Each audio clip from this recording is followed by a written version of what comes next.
2004년 8월 21일 서울 서초구 반포동.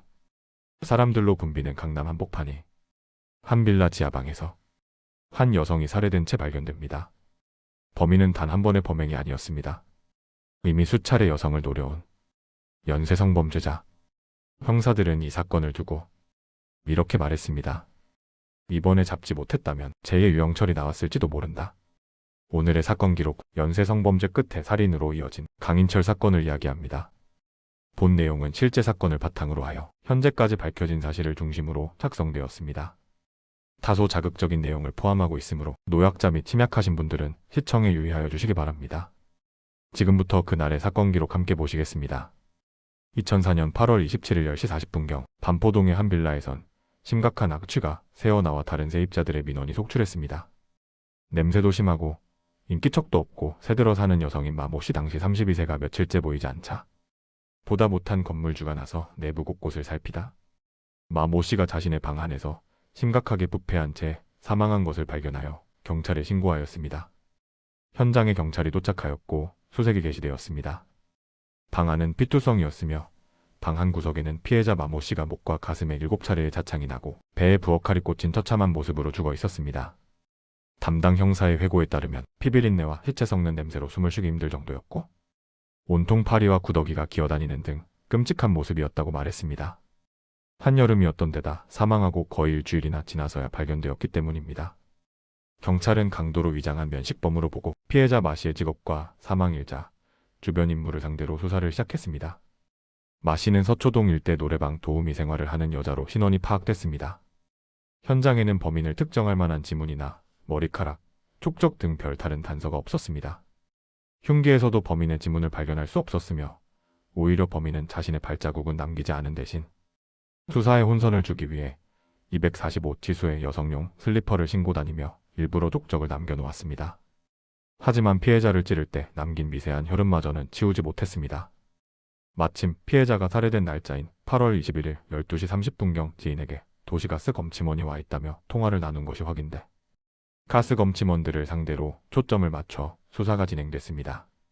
가스 검침원을 가장한 범행을 위주로 수사를 하면서 면식범 소행일 가능성도 배제할 수 없어 피해자와 그동안 접촉했던 주변 인물들을 수사했지만 사건 발생 1개월이 지나도록 윤곽조차 잡지 못해 난항을 거듭했습니다. 심지어 사건 발생 시간대 반포동 일대에서 휴대폰 통화자 2만여 명을 발췌해 모두 조사했지만 수사는 점점 미궁으로 빠져들었습니다. 2004년 9월 28일 민족 최대의 명절인 추석이 되자 강력 일반 형사들은 피해자의 원한이라도 풀어주기 위해 숨진 마씨의 집에서 밤샘을 하며 위령제를 지내주기도 했습니다. 피해자 주변을 탐문 수사하던 경찰은 반포동, 논현동 일대 도시가스 검침원으로 위장한 강도 강간 피해를 입은 피해자들을 발견, 동일수법일 것이라고 가정하고 수사를 진행, 동일수법 전과자인 피의자를 발췌, 같은 피해를 입은 여성에게 신원을 확인한 후 충청도 일대의 낚시터와 여관을 전전하며 지내온 강인철 당시 34세를 검거했습니다.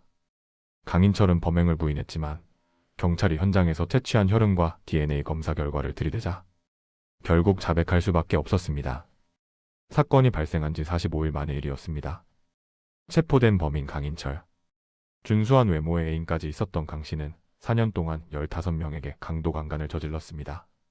범행 동기는 부친과 함께 사는 여성들이 4차례나 집을 버리고 떠났고 옛 애인에게도 실현당해 여성에 대한 증오심이 생겨 범행했다고 진술했습니다. 고향이 제주도인 강 씨는 1999년 서울로 상경해 유흥업소에서 일하기 시작했습니다.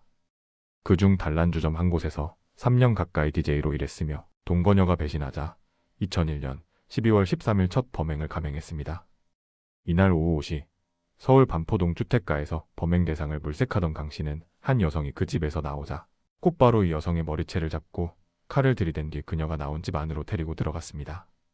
방 안에는 또 다른 여성 2명이 자고 있었습니다.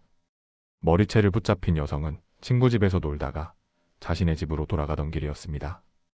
강 씨는 세 여성에게 각각 이불을 덮어쓰게 한 뒤 금품을 챙기고 이들을 상대로 번갈아가며 성폭행했습니다. 이런 식으로 범행을 일삼던 그는 우연히 한 번 잡히게 되었지만 초범인데다 모든 범행이 드러나지 않았던 탓에 징역 3년, 집행유예 4년에 그쳤습니다. 이후 논현동 거리에서 노점상을 하던 강 씨는 밤마다 거리에서 쏟아져 나오는 유흥가 여성을 발견하면 일단 미행을 했습니다. 그 여성이 혼자 사는 것을 확인하면 자신의 범행 리스트에 올리고 며칠 뒤 피해 여성들이 스스로 문을 열도록 가스 검침 나왔다고 속이고 들어가 강도강간을 일삼았습니다. 2004년 8월 21일 오후 12시 30분 반포동 마씨의 집에 가스 점검을 하러 왔다며 들어간 강인철은 평소대로 성폭행하려다 피해자가 소리를 지르며 거세게 저항하자 흉기로 찔러 살해하고 말았습니다. 범행 후 강인철은 원한에 의한 살인인 것처럼 위장했습니다. 돈은 가져가지도 않았고 걸레로 지문과 쪽적 등을 일일이 닦아내고 마씨의 슬리퍼를 신고 집안을 돌아다니며 일부러 허위 족적을 남긴 뒤 자신의 신발은 욕실에서 물로 씻었습니다. 법원은 강인철의 범행을 극도로 잔혹하고 계획적인 범죄로 판단했습니다. 강인철은 무기징역이 확정되었으며 현재 교도소에서 복역 중입니다. 재판 과정에서 형사들은 이렇게 회상합니다. 이번 사건에서 멈추지 않았다면 더 많은 피해자가 나왔을 것이다. 이 사건은 우리가 흔히 말하는 조용한 동네, 안전한 지역이라는 말이 얼마나 쉽게 무너질 수 있는지를 보여줍니다. 연쇄성범죄는 언젠가 반드시 더 큰 범죄로 이어집니다. 강인철 사건은 미리 멈췄어야 할 범죄가 어디까지 갈 수 있는지를 보여준 사례였습니다. 그리고 지금 이 순간에도 신고되지 않은 범죄는 어딘가에서 반복되고 있을지 모릅니다. 당신이 보는 이 기록에 단순한 이야기가 아니라 경고로 남기를 바랍니다. 사건은 끝나도 기록은 남습니다. 다음 기록에서도 함께 해주시기 바랍니다.